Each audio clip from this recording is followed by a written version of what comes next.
Tigo Noticias. Credibilidad con el mejor equipo de profesionales de la comunicación. En el proceso de selección de Corte Nacional de Justicia, la semana pasada, el 16 de abril, concluyó el proceso de postulación. Llegamos a tener 266 postulantes que superaron la fase de postulación que implicaba que los aspirantes ingresen a la plataforma digital, ingresen su información, los documentos habilitantes y finalicen su postulación dentro del plazo establecido, es decir, hasta ese martes 16 de abril a las 23:59. Todos quienes ingresaron en ese tiempo pasaron a tener la calidad de postulantes. Luego de aquello viene la revisión de requisitos formales, es decir, si es que los postulantes cumplen con el deber de tener al menos 10 años de ser profesionales del derecho, de ser ecuatorianos, de no incurrir en ninguna de las inhabilidades que están establecidas en la Constitución y en la ley, como por ejemplo el no haber sido sentenciados en causas penales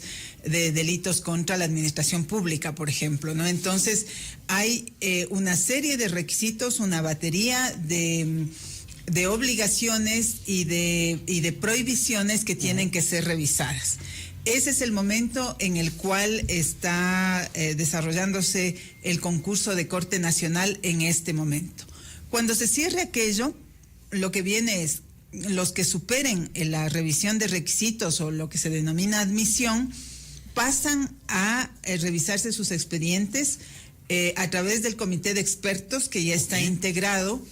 Y los expertos tienen que chequear si es que los documentos que los candidatos han adjuntado como prueba de su ejercicio profesional, si son jueces las sentencias, si son abogados las demandas, porque esas son reglas que están establecidas en el reglamento, pero que devienen de la ley, no son obligatorios. ¿Externo? Sí, hay entonces, lo que quiero explicar es que luego se califica los expedientes y las personas en este momento pueden revisar los expedientes en la página web.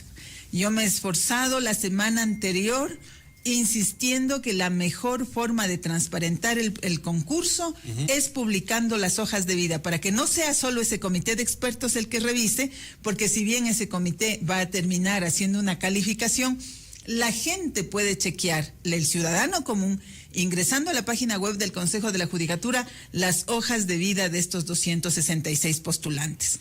Y luego de aquello ya viene el resto del proceso, fase de oposición, que es una prueba teórica, una prueba práctica, una prueba psicológica, también viene una audiencia, todo eso lo dice la ley, nosotros no podemos obviarlo, y de allí viene una fase de impugnación, donde la ciudadanía de manera directa podría, sobre la base de lo que chequea en los expedientes y de lo que va viendo que sucede en el concurso, impugnar sobre hechos que conozca que pudieran ser, por ejemplo, voy a decir cualquier cosa, ¿no? Si es que conocen que el postulante incurre en alguna prohibición que no se ha chequeado durante el proceso, si él llegue y lo documenta, puede impugnarlo, y ese también será un proceso que nos ayude a revisar la calidad y la probidad de los que están haciendo este concurso, esta carrera hacia la Corte Nacional de Justicia. Una auditoría ciudadana. Sí, y yo lo que pediría es que las impugnaciones se conviertan realmente en un ejercicio de control social serio, porque si bien esto se lo pone desde el concurso que hubo en el año 2005, la primera vez que se reformó la ley orgánica de la función judicial, en ese tiempo nunca ha habido procesos serios de la impugnación, ¿no?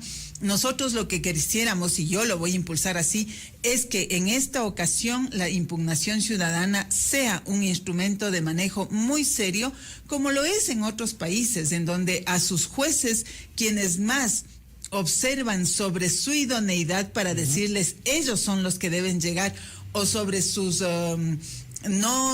sobre un pasado que no sea acorde con el perfil de ser juez, es la ciudadanía la que nos tiene que alertar y para eso existe esta etapa concreta. Entonces, así es como se va a desarrollar el concurso de corte. Nosotros lo que tenemos es la principal responsabilidad de generar la política judicial. Eso es verdad. En nuestras manos está la evaluación, que, por cierto, se viene también la evaluación de los operadores de justicia. En nuestras manos está el hacer concursos transparentes. En nuestras manos está hacer control disciplinario para excluir de la función judicial a todos aquellos que incurren en faltas, ¿no? Y en todo eso yo estoy impulsando acciones muy concretas para que, sobre la base de la experiencia que se tiene, ¿no?, en donde se aplique el principio de publicidad, en control disciplinario, que seamos mucho más severos. Pero le decía, nosotros podemos actuar muy bien así, pero el cambio de la función judicial no es una responsabilidad solo nuestra. Sobre todo la función judicial es responsabilidad de los alrededor de 2,000 jueces que tenemos. Tenemos, o más, para ser más precisa, alrededor de 1,900 jueces que en este momento están en la función judicial. Ellos son los que tienen la relación directa con el ciudadano, con lo que aspira la gente. La gente llega a la función judicial porque tiene un conflicto. No llega porque quiere... Nadie quiere tener un caso judicial, no, pues ya, de si ninguna materia. Ir al juicio le toca, pero de ahí claro, se le puede evitar mejor. Claro, el tema del acceso a la justicia es una garantía constitucional del ciudadano, y el responsable de darle ese acceso a la justicia son sobre todo responsables los y las juezas, ¿no? ¿Y por qué? Porque ellos tienen potestades, por ejemplo, sobre el control de secretarios, del comportamiento de secretarios dentro de los procesos judiciales, de ayudantes judiciales. Entonces, usted ve que la función judicial es una especie de pirámide, en donde todos tienen que actuar adecuadamente para que la gente tenga satisfacción. Que funcione el sistema. Pero fíjese, nosotros recibimos denuncias de esta naturaleza, que van a las unidades judiciales, voy a poner los temas de violencia, y no les reciben la denuncia. Va a fiscalía y le dicen, no, esto es contravención, vaya a la unidad judicial. Va a la unidad judicial, cualquier funcionario, sin tener el criterio suficiente, le dicen, no, esto es delito, vaya a la fiscalía. O no, usted más bien le conviene ir a la tenencia política, o le conviene ir a la Junta de Protección de Derechos. Y le dejan a la gente sin atención. Yo siempre llamo la atención de esto con los funcionarios judiciales, no solamente aquí en los medios, porque este tipo de actitudes y conductas, por ejemplo, le corresponde al Consejo de la Judicatura hacer control. Revisarlos, observarlos, correcto. Claro. Pero los funcionarios, al tener un trabajo, un deber que está siendo remunerado por el Estado, no deberían estar esperando que les caiga el control disciplinario ni el control del Consejo de la Judicatura. Lo lógico es que todo el mundo cumpla su rol. Tenga esa mística de servicio. Claro, y los que no tienen mística, para ser funcionarios judiciales más bien deberían buscar otra opción, ¿no? O sea, no sé cómo debería ser un poco, esto es un tema que también tiene que ver con la ética pública, ¿no? Donde soy útil, allí tengo que laborar. Pero ese tipo de cosas se van a resolver con la evaluación, son indicadores que nosotros estamos levantando para hacer los procesos de evaluación. De hecho, la semana pasada presentamos ante los medios de comunicación y ante la ciudadanía el proyecto de evaluación, tanto el general, en donde se está hablando de que los más de 16,000 funcionarios de la función judicial tienen que entrar en evaluación, y se están empezando a levantar los indicadores de todos los funcionarios. Pero el proceso también hay que ir reglamentando, y también hemos presentado el proyecto de reglamento para evaluar a jueces y juezas. ¿De la consejera Solanda Góez o es de la judicatura en pleno? Mire, cuando ustedes tuvieron la gentileza de abrirme los micrófonos, cuando el Consejo de la Judicatura tomó la decisión de excluirme sin no razón, la principalizar. así es, yo planteé una agenda, y la agenda fue selección de Corte Nacional de Justicia, los procesos de selección de jueces de primer nivel y otros niveles, porque no tenemos banco de elegibles, la evaluación. Por lo tanto, esa agenda en buena hora fue acogida en el Consejo de la Judicatura, y claro, yo he presentado una iniciativa que la he construido con un equipo, y vamos a entrar en un proceso de socialización desde este día jueves, a trabajar con abogados, revisando esos indicadores, y vamos a hacer foros en Quito, Guayaquil, Cuenca, Ambato en la subsiguiente semana. Sobre la evaluación de servidores. Sobre la evaluación, así es, porque judicial. La evaluación, no, igual que todo, no es un asunto solamente de 4 vocales del Consejo de la Judicatura y de los funcionarios que ya tienen una lógica de hacer evaluaciones, a mi modo de ver, muy formales. Hoy la gente pide cambios en la función judicial y la ruta es la evaluación. ¿16,000 funcionarios? Son más de 16,000 funcionarios, si contamos los funcionarios de unidades judiciales, que son los jueces, juezas, los secretarios, ayudantes judiciales, los técnicos que hacen apoyo administrativo en las unidades y también los equipos técnicos. Y luego tenemos fiscales y sus equipos de apoyo y defensores públicos y sus equipos de apoyo y además notarios. Entonces es un universo bastante grande, que hay que ir a armar un calendario progresivo, porque no podemos hacer la evaluación, no hay capacidad instalada como para hacer una evaluación de todos a la vez, pero lo que sí estamos empezando es a levantar los indicadores, así que más bien le contamos esto a la comunidad jurídica para que se... ¿Solanda la judicatura? Vamos a empezar con la evaluación de jueces y juezas y para eso nos alcanza el tiempo. Mire, este tema es ya una determinación que por consulta popular el pueblo ecuatoriano nos obliga a hacer. Por lo tanto, al Consejo de la Judicatura lo que le corresponde es cumplir. El día de ayer yo hice la publicación de un tuit en la cuenta X que se llama Hoy, en donde en la tarde ya el 77% de las actas válidas habían sido procesadas ganaba el CNE, y esta pregunta, que es la pregunta C, la que tiene que ver con las unidades especializadas en garantías jurisdiccionales, ganaba con más del 60% el sí. Entonces, eso le convierte, digamos, todavía no tenemos los datos oficiales, ¿no? Hay que esperar a que se haga la proclamación. Se proclamen los resultados. Claro, todo el proceso que tiene legalmente que llevar adelante el Consejo Nacional Electoral, pero ya esta tendencia es irreversible. Es decir, esa pregunta ganó y por lo tanto en los próximos días ya se convierte en una obligación normativa para el Consejo de la Judicatura. Así que el día de ayer yo justamente había publicado un dato para hacerle conocer a la ciudadanía cuál es la realidad de las garantías jurisdiccionales en los últimos 4 años.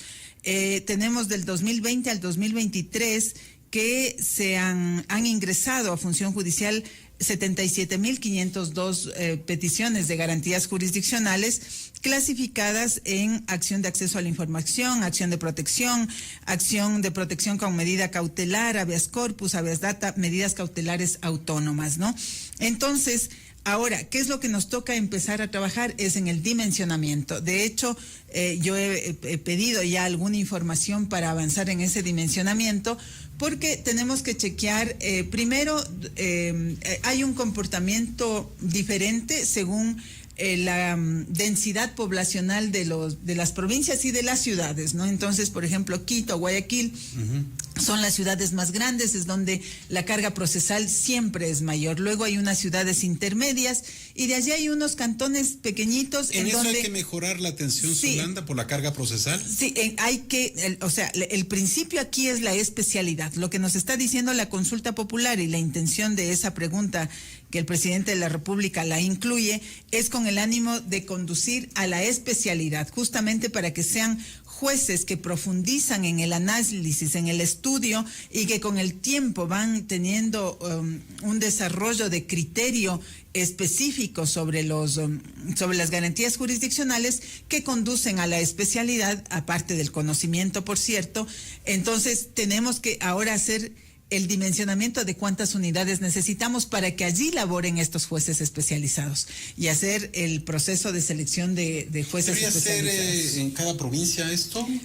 Justo eso es lo que le estaba diciendo en relación a la carga procesal. Hay que analizar, ¿no? El día de hoy yo voy a tener los datos por provincia y les compartiré para que lo vean cuál ha sido el ingreso en estos años de las garantías, porque el ingreso es un dato importante para marcar el análisis de cuántos jueces y cuántas unidades tendríamos que tener, pero adicionalmente el otro dato que hay que chequear es cuánto se demora en responder en promedio una garantía jurisdiccional cada uno de los jueces. Entonces, esas variables son las que hacen que nos conducen a tener un estudio, un reporte de cuál es el número de unidades y el número de jueces que se requeriría.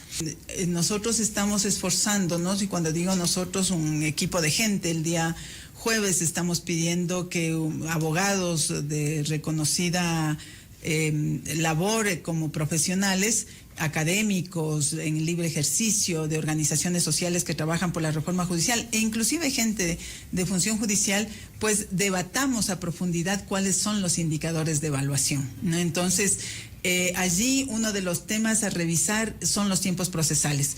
La función judicial ha estado acostumbrada en el pasado, en el caso de jueces, a que le revisen 2 o máximo 3 sentencias de un universo inmenso que manejaba. Hoy nosotros queremos aplicar cada juez o funcionario. Cada juez o funcionario apenas se le revisaban 3 sentencias y con eso se le evaluaba. En la última evaluación, la mayoría de jueces y juezas, incluso los que están ahora en procesos penales, pasaron con 98, 99, 100 sobre 100 la evaluación. Creemos que allí hubieron deficiencias en la evaluación. Nosotros estamos incluyendo tecnología, Big Data, minería de datos para, por ejemplo, medir tiempos procesales, y eso va a ser un tema que... Ya mismo inteligencia artificial, ¿no? Y ojalá inteligencia artificial. No nos es fácil porque contratar a las personas que manejan inteligencia artificial tiene un costo mayor de los que el Consejo de la Judicatura puede pagar, entonces estamos acudiendo a las universidades, buscando cómo trabajar. Mire, cuando uno quiere hacer las cosas, se puede. Entonces, siempre lo hemos hecho en otros andariveles, pues yo he sido directora de acceso durante mucho tiempo y hemos hecho un trabajo, creo que importante, con el ánimo de orientar ciertas políticas dentro de las unidades judiciales. Hicimos el despliegue para la aplicación de la ley orgánica para la prevención y erradicación de la violencia de género. En fin, entonces desde esa experiencia solemos trabajar siempre con la ciudadanía, con las alianzas, y eso ahora desde la vocalía estamos haciendo exactamente lo mismo con el ánimo de mejorar la función judicial, porque el Ecuador se merece tener una mejor atención, pero adicionalmente tenemos que ser conscientes que la función judicial le cuesta una buena parte del presupuesto general del Estado, y la forma de devolverle al Estado... ¿Cuál es el presupuesto? En términos, el Consejo de la Judicatura maneja alrededor de $340 millones, cuya mayoría de ese valor se va en salarios. Por lo tanto, la respuesta a la gente es descontar el salario. De todos los funcionarios públicos debemos tener esa responsabilidad con la ciudadanía, y si bien ese valor es mucho menor al que teníamos hace 10 años, porque hace 10 años el Consejo de la Judicatura se manejaba con alrededor de $500 millones, y ese recorte también tiene una incidencia real. Por eso la consecuencia de que todavía no podemos cambiar, por ejemplo, todas las computadoras, de que a veces no hay papel, de que no hay ciertos rubros que han tenido que ser recortados, porque el recorte es importante. 200 millones es el 40% del presupuesto general que tenía el Consejo de la Judicatura anualmente. Pero, repito, en estas condiciones hay funcionarios que trabajan súper bien, y claro, la idea es ir mejorando, pero sobre la base de dimensionamientos reales, no de dimensionamientos parciales o sobre la intuición o sobre lo que opina uno. No, lo que hay que hacer es análisis sobre la información que se tiene, ¿no? Esto fue Contigo Noticias.